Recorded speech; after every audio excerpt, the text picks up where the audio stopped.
As we have been doing regularly here, we want to take a moment to thank the people we're calling angels in our community, the men and women on the front lines of this battle against the coronavirus. People like Rainey Guidry and Kalani White from Christus Spawn Shoreline.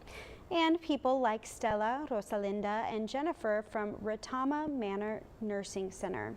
And then there's the crew at Northside Family Medicine. Again, thank you for all of the incredible work you are doing. You are so appreciated.